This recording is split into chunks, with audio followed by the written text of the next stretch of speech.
Sila po'y nagkaroon lang ng group, sharing lang, banding, at saka parang hindi po nila naisip na ito'y maging mission.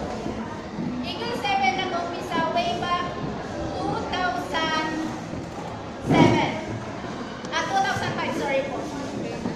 2 years po na naging preparation nila. Nandyan po yung sharing nila at hindi po nawawala yung matinding prayers po. And visions comes in. 2007 up to now, nagkaroon na po yung mission natin na nagaganap every year na po. Ang unang mission po na ginanap ay doon po sa Bohol. Tapos, sumunod, some part of Mindanao like Kidapawan. Doon po ginaganap yung mission natin every December po through our pastoras, Pastora Loli and Pastora Yoli. Ang ginagamit po sa Eagle 7, hindi lang po yung talagang intact. Kumbaga, may mga hinipo po ng Panginoon para po ito'y tumulong. Hindi po magagawa yung 7 tao lamang para gampanan niya yung mission. Kaya maraming salamat po sa mga taong tumulong na ito. Nandun po yung love offerings, yung love gift, at saka hindi po nawawala yung matinding prayers. Dito po makikita yung pagkilos ng Panginoon sa bawat buhay at sa gawain talaga ng Panginoon. At ginamit po niya si Pastora Loli, hindi po niya inalintana ang katakot-takot na kung anong mangyari. Alam po natin, pag Mindanao, medyo kinakabahan, di po ba? Kaya, praise God sa buhay niya, nandun po yung courage, nandun po yung walk by faith na ginawa po ng Panginoon. Kaya, pagpalain po ang iyong gawain, ang gawain ng Panginoon through Pastora Loli. I would like to call our pastora na siyang leader po ng Eagle 7. Pastora Loli Barroso. Give her a big clap. Tao, hindi ako naging pero dito, kasi alam ko, ang ginagawa ng Diyos, talaga po may gagawin at gagawin. Amen. Hallelujah. Grabe po, yung sabi ko nga nun, bakit ganito? Pero wag po tayo mag-alala. Sabi ko, kasi yung pag-alala, hindi po para sa Diyos, hindi galing sa Diyos. Pero may binigay lang po, na binigay yung Panginoon sa atin, may silang po ang aking mensahe. Kasi nasabi na rin po ni Tatay Leo, so ang tawag, makilala ko po siya tatay, at din po dun sa gate, nung dinala din po ang aking mga paa, nakasanayan ko na pong tawagin ang mga nanay. Andito po yung mga nanay ko, kaya salamat po sa suporta. Pero hindi po ako mahabang mag-preach.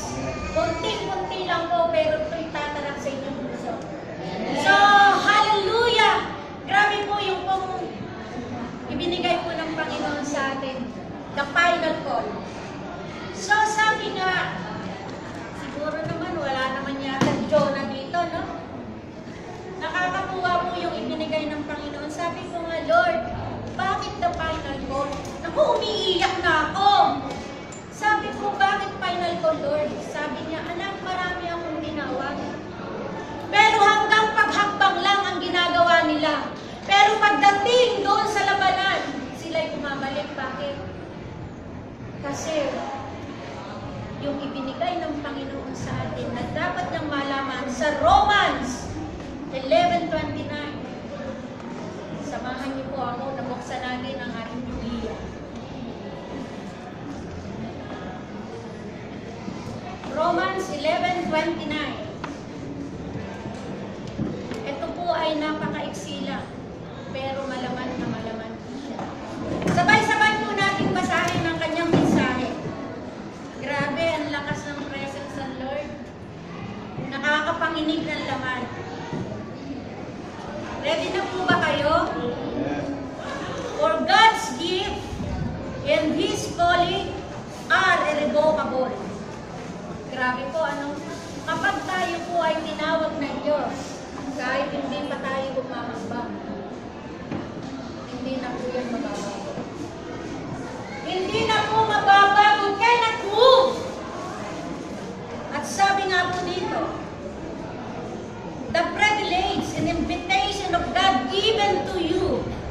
can never be thrown. Totoo po ba yan?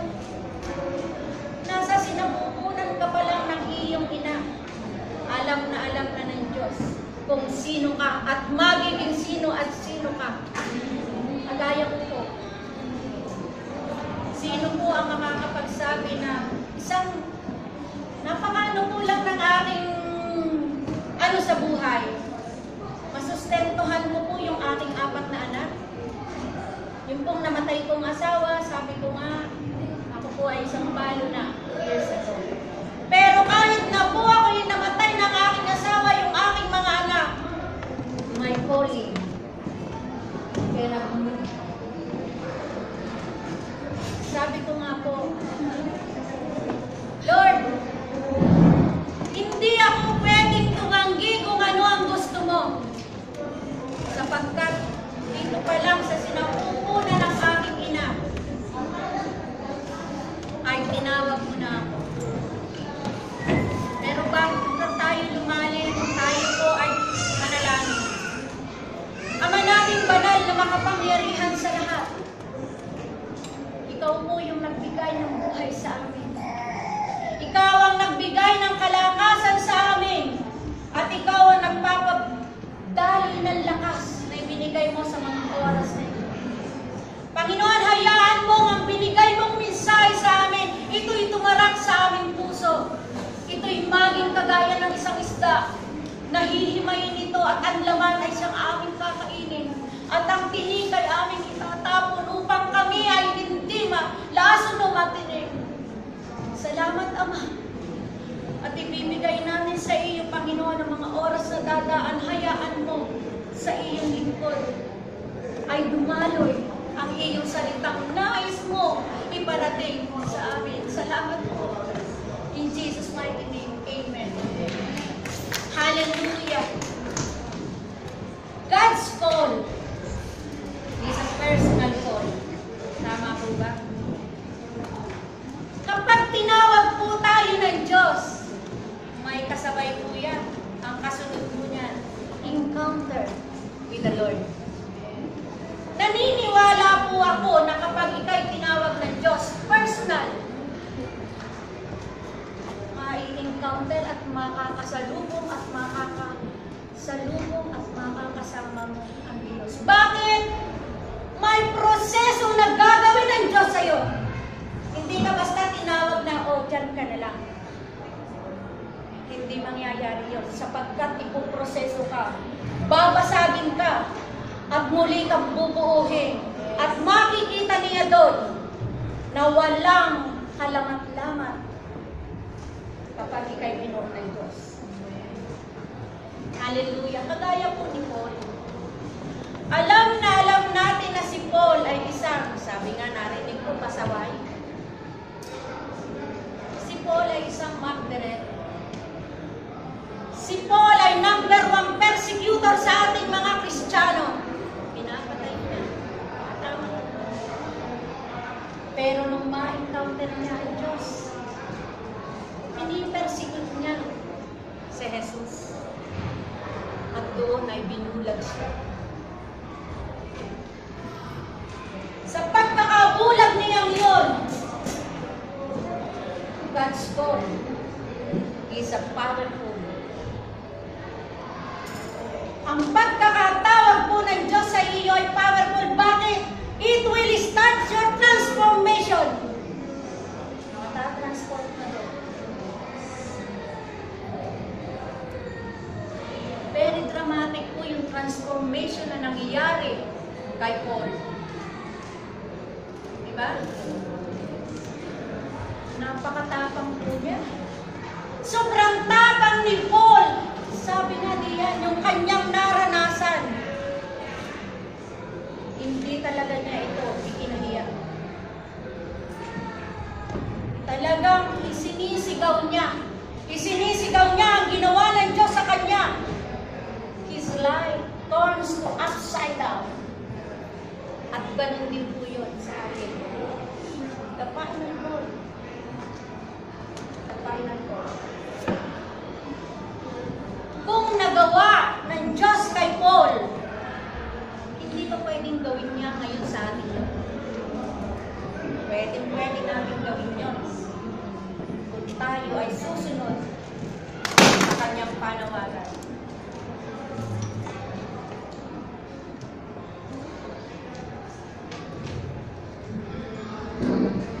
Sabi nga, kapag ikay isa'y pinawag, hindi ka pwedeng tumanggi. Kahit ikay natutulog, may ipapakita sa iyo.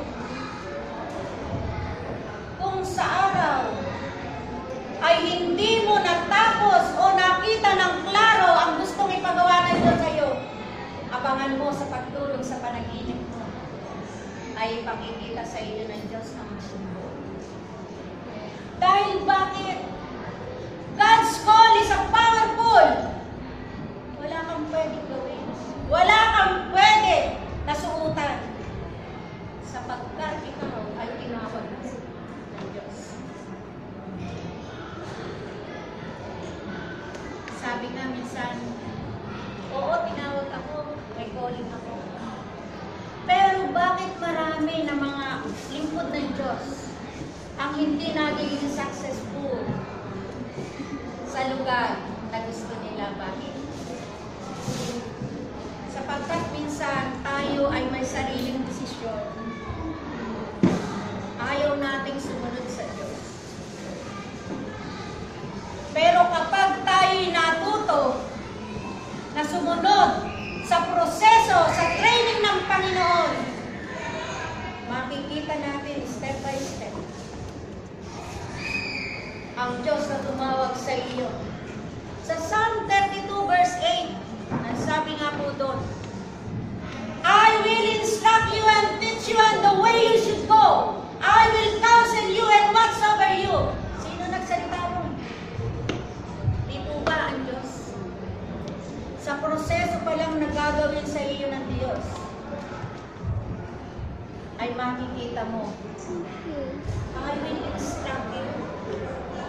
Grabe! Tuturuan ka ng Diyos kung paano sumunod ka sa Kanya. Siya ang magtuturo yung instruction nyo. Pero nakatingin siya. At huwag kang magtaka kung ikay inilagay ng Diyos sa isang lugar kung yun ang iyong training ground. Doon ipoprocess ka ng Diyos. Dahil ikay inihahanda sa isang malaking gawain. Pero minsan, tayo ay makilasang dito. God's call is irrevocable. Tama po ba? Amen. Ang pinakamagandang example mo dito ay si Jonah.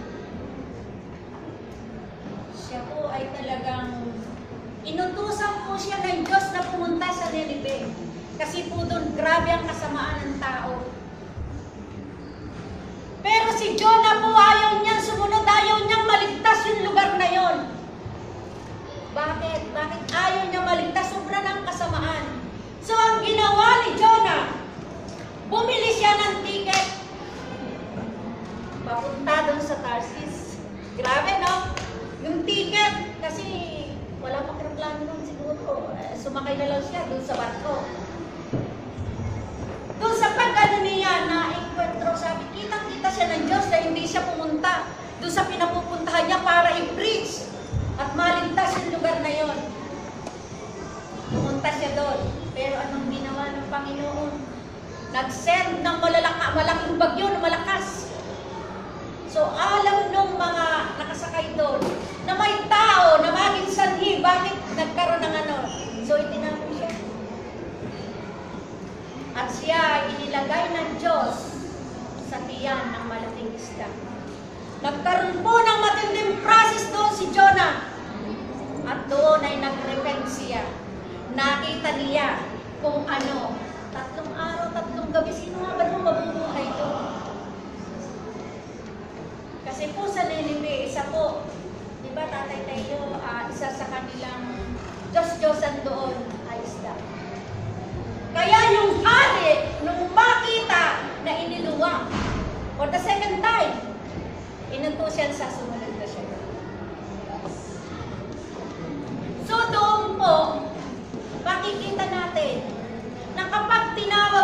Diyos. You cannot run away from your calling. You cannot hide. Hindi ka pwedeng nandun ka lang sa ilalim ng upuan sa isang kwarto. Hindi. Sapagkat tinawag ka ng Diyos to do something in His kingdom. Hallelujah. Kapatid, huwag mong isipin na ikaw ay isang katulad. At huwag mong isipin na ikaw ay mahina.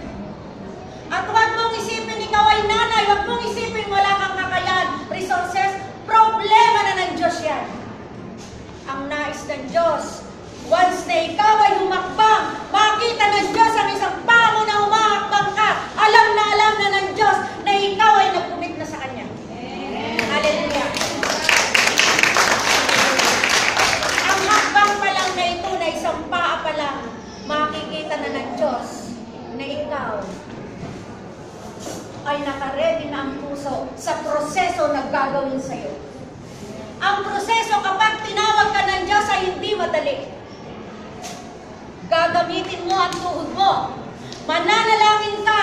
At ito ang kasama mo palagi. Dito. Babasahin natin ito. Ito ang kasama natin. Kapag tinawag ka ng Diyos, hindi yung kuling-kulingan. It's a calling. Powerful ang pagkakatawag sa iyo ng Diyos. Kahit sino ang madlang pa sa iyo, magulang mo, kasama mo, ang mga anak mo, ikaw ang tinawag ng Diyos. Ikaw ang tinawag ng Diyos, hindi yung iyong kapatid, hindi yung asawa mo, hindi yung pamilya mo, hindi yung pastor mo, kundi ikaw. Ikaw ang tinawag ng Diyos. Ikaw ang tinawag ng Diyos. Sa akin po, pagkakatawag ng Panginoon, sa Eagle 7 Mission Team International, kaya hindi pa po nakakaalam. The year 2005, when I saw a vision, so aanin ko lang doon sa ating kapatid na nagsabi, I saw a vision on top of the mountain. Nakita ko po ito, napakaraming kamay ang nakataas. I'm just only 8 months old Christian. So kapag tinawag ka ng Diyos, hindi mo sasabihin na ako'y bata lang. Nakali na rin yung Jeremiah, di ba? Lagi niyang sinasabing, bata ako. Pero hindi. Walang bata, walang matanda. Kapag nais ng Diyos na ikay tawagin, in my age, 55, is still kicking in the life. Sabi nga ng matanda, kasi pwede kang gamitin. Bakit? Kapag ikay nakatayo na, sa tingin mo ba pababayaan ka ng Diyos? Sa tingin mo ba pag pinadala ka sa bundok doon sa Cotabato, pababayaan ka ng Diyos? Wala kang kalabanan.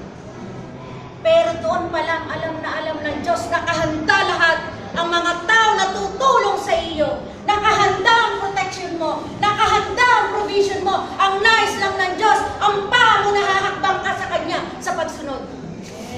Hallelujah.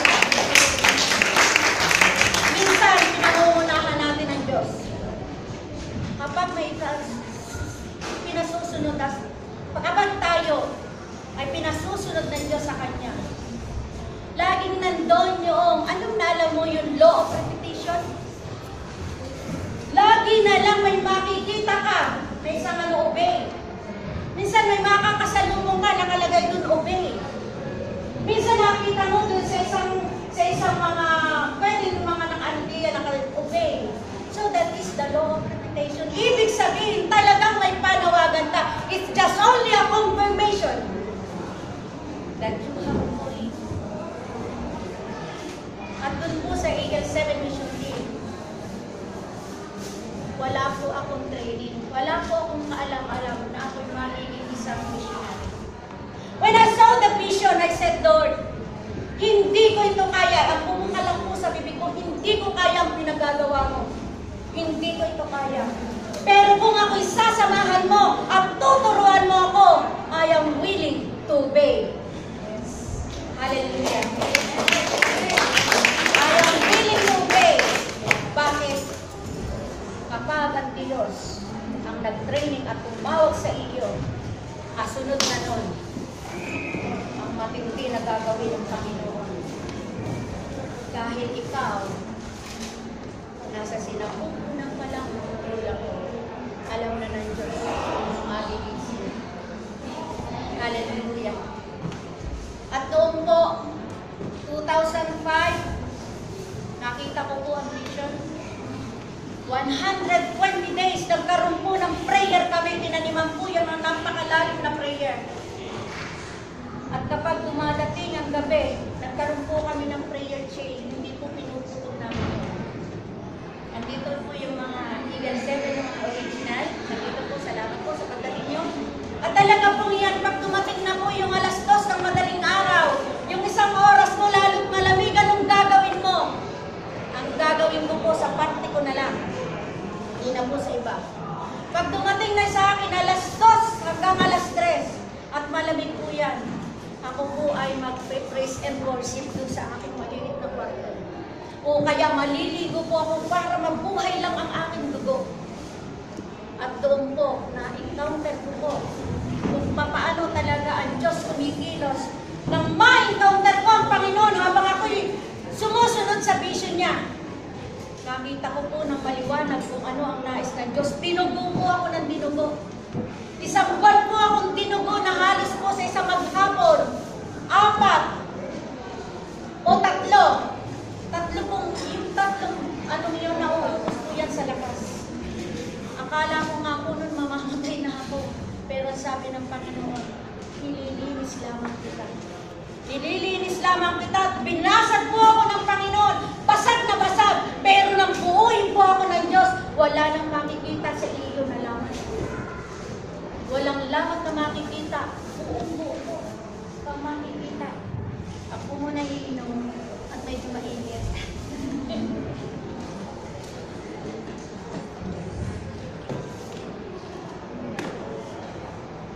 Lagi po natin titingnan. Kapag nag-focus po tayo sa binigay ng Panginoon sa atin, hindi po tayo magkakamali. Hindi po tayo malilihis kapag focus ka lang sa gagawin ng Diyos sa iyo. At kapag naihanda na ng Lord ang iyong puso, kapag naihanda ng paniwagan, ikaw ay palili pa rin ng kagaya ng isang agila. Na habang ang agila ay nasusugatan, lalo yang tumatapak. Sipin nyo, hindi ako taga Mindanao. Pero yung calling na ibinigay ng Panginoon sa Eagle 7 Mission Team, talaga po naman, pupunta po kami doon sa bundok. Yung po last mission lang po namin. Hindi ko po nasabi kay Tatay Tayo. Pero po doon, tok-tok po ng bundok yun, ang katapat lang po noon ay ang kampo ng MNLF. Hindi ko po sinabi ito sa isang kasama po natin kasi baka po nervisin. Ito po, may taga-Cotabato po dyan. Alam po niya yung lugar na yun. Sitio Maligaya, sa Matalang. Grabe. At nung kami po'y nasa tuktok ng bundok kasi ang hirap po ng daan, hindi po pwedeng magdalwa. Kailangan mag-giveaway. May dalawang pong sasakyan na tempted na nakaabang sa amin. Grabe po, hindi po ako natakot, pero in my heart, sabi ko po, nananalangin ko, Panginoon, kung sakali kami ay pabababain lahat kasi sa jeep po kami may mga bata, ako na lang. Ako na lang kasi matanda na ako, nagagawa ko na yung pinagagawa ng Lord. At sabi ko nga, Panginoon, kami ay iyong yakapin. Takipan mo kami, protektahan mo kami. Kumbaga yung sasakyan namin ay buhusan niya ng kanyang banal na dugo upang sa ganun, mabulag yung mga makakakita. At praise God, nung una kami dumadaan na doon sa nagbigay, nagbukas po yung sasakyan. Sabi ko, Panginoon, kung ito'y kaaway, sabi kong ganyan, durugin mo na ngayon pala. Praise God. Yung po pala'y gusto kong manuhog sa gagawin namin. Hallelujah! Hallelujah! Sabi nga po, sino ang pwedeng makagawa ng ganito? Kayo'y mga katulong. At nakakatuwa po, nung po kami nandun na, yung po yung mga lumad. Nung nandun na po kami, nung magbibigayan, nang gumawa po kami ng 1,400 na mga lunch bag, pero yung lunch bag po hindi po yung ordinary. Yung po yung double, extra large po yun, good for 2 person. Kasi po, 5 oras po silang naglalakad bago po makarating doon sa aming pupuntahan. At ang nakakatuwa po dito, yung 1,400 po na yun, nagkasya po ang binigay ng Panginoon. So natutuwa po kami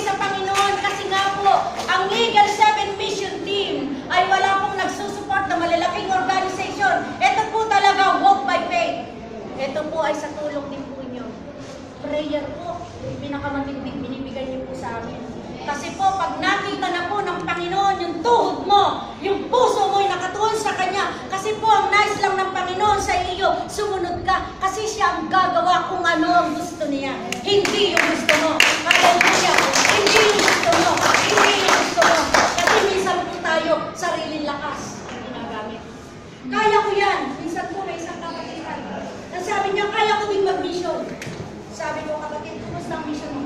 Nag-iisa lang daw siya. Sabi ko, kapatid, ang tinatawag na mission, hindi solo ka lang. Kung ang Panginoon nga nung nag-mission, na marami siyang kasama. Kahit nung siya ipako sa krus, hindi siya nag-iisa, dalawa sila. Tatlo sila, nasa gitna siya. So, hindi mo pwedeng sabihin na kaya kong mag-mission na isa. Yung nag-abot lang ng tubig sa iyo, yung nagbigay lang ng kung ano sa iyo, kasama mo na siya sa mission. Kaya yung gawain ng Diyos, hindi mo pwedeng sarilihin. Yung po ay gawain ng Diyos, tayo lang po ay worker.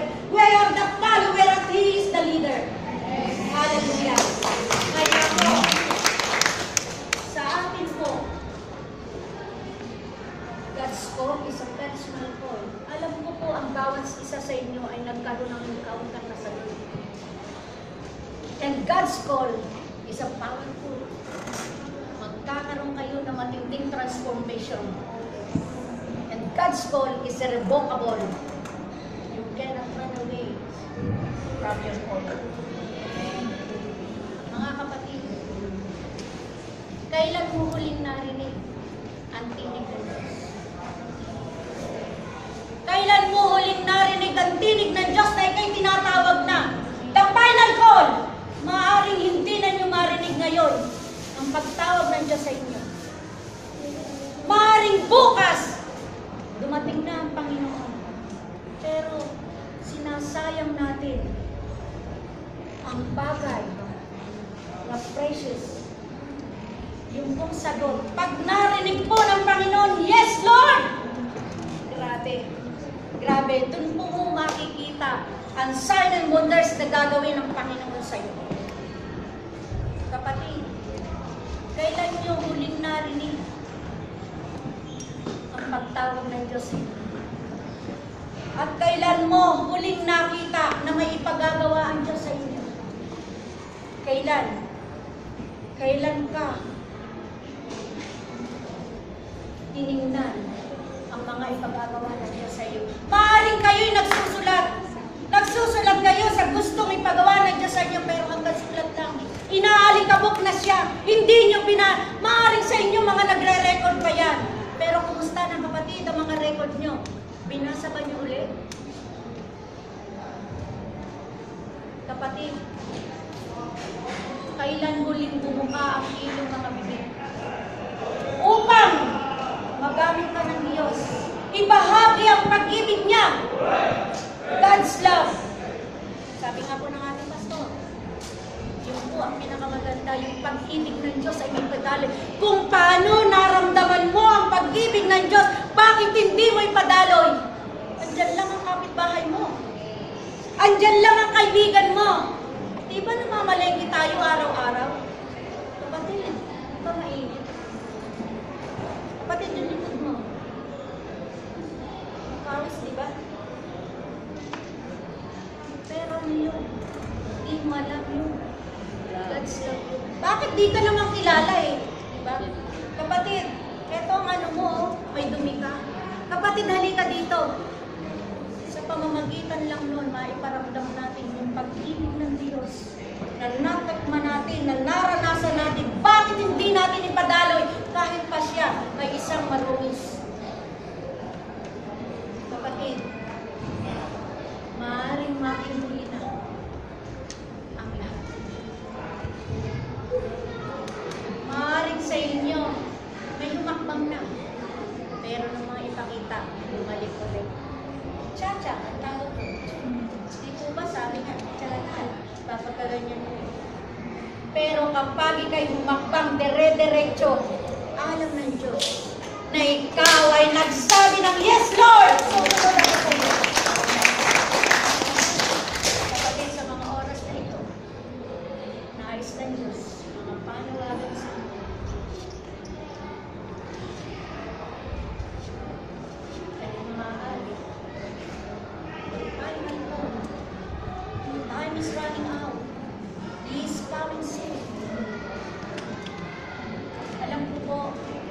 Diyos ay nangungusap sa inyo sa mga oras na ito.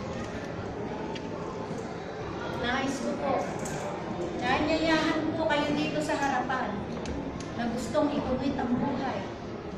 Yung mga alam na sa kanilang puso na sila ay may panawagan. Pero sila ay natatakot. Hindi alam kung paano sila mag-uumpisa.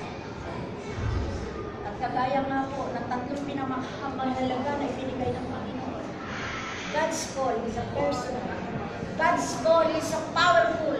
God's call is irrevocable. Ano pa ba ang mahanapin natin? Kapatid, alam ko po sa mga oras ay nakuha ng inyong puso ang mensahe ng Diyos. Siya po, ang puso niya ay nagagalak. Kung tatanggapin niyo ang kanyang panawagan, the final call. Maaaring hindi na niyo marinig ang salitang ito. For God's call, for God's gift and His call are irrevocable. Kaya nag-look na po. Maaaring po sa ngayon sa oras na ito. And I would like to go. Tatay, kayo po dito. My heart po. Ay po, tayo natin tumayo para mag-ibig. Kaya natin na sa pagkakit natin, no, ang panawagan ni Lord ay para sa lahat. Ang panawagan ni Lord ay hindi lang para sa mga tao na may problema, hindi para sa lahat na nangangailangan nila. Hindi aksidente narito po tayo, may mga nag-invite po sa inyo. I believe na may purpose ang Lord po bakit na narito.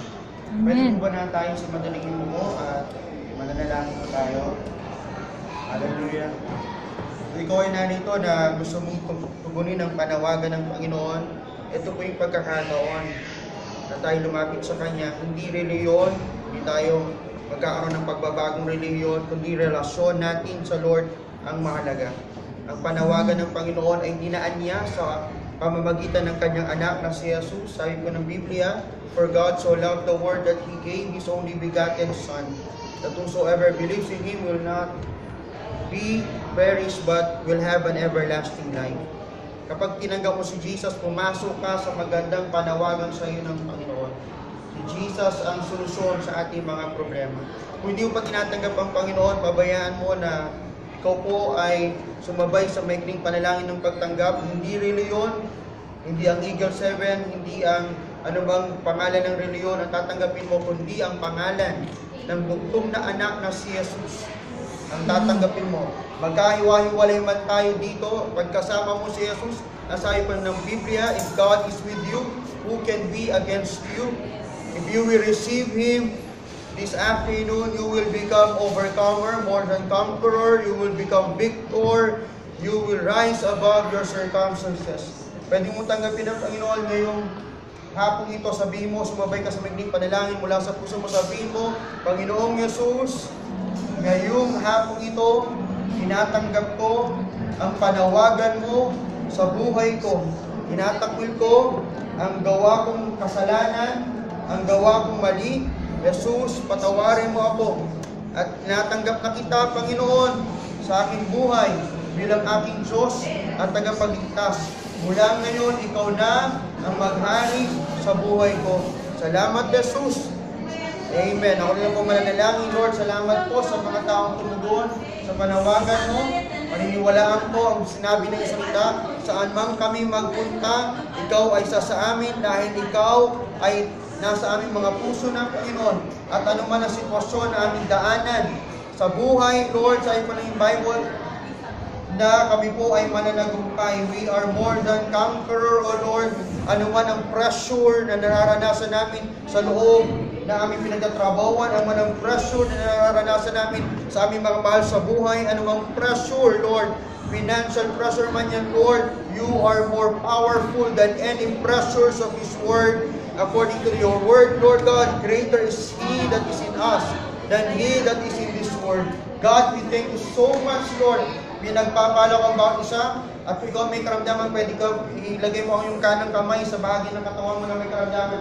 Meron po ba kayong karamdaman, ilagay nyo? Pag-pray po tayo. Lord, dalahin ko po, Panginoon, saan man nakatapat ang kanyang kamay, ng kanang kamay, sa bahagi ng kanyang katawan, I speak healing, Lord. Sinasaway ko anong gawa ng kaaway sa pangalan ng karamdaman, lumayas ka. Back pain, lumayas ka. Ulcer, lumayas ka. Goiter, lumayas ka. Sa ovary, lumayas ka. Sa pangalan ng Jesus, I declare healing right now. In the name of Jesus, saan man nakatapat ang iyong kamay, I declare healing in the name of Jesus. Receive your healing right now in the name of Jesus of Nazareth. God, thank you for healing them, Lord, right now. Thank you for healing them. May mararamdaman ka sa kamay mo na parang mainit. That's the healing touch of Jesus. In the name of Jesus, maniwala natin kagalingan mo sa pangalan ni Jesus. Thank you, Lord, for healing us. You are the healer. We are just your instrument, O Lord. And your name, Lord, is more powerful than any name of disease, any name of cancer, in the name of Jesus of Nazareth. God, we thank you so much. Thank you, Lord. Okay po, yung mga may sakit, kung may galaw mo, yung bahagi ng katawan mo na hindi mo nagagalaw, para tingnan mo yung sarili mo kung ano nangyari at paniwalaan natin may kagalingan sa Panginoon. Alam mo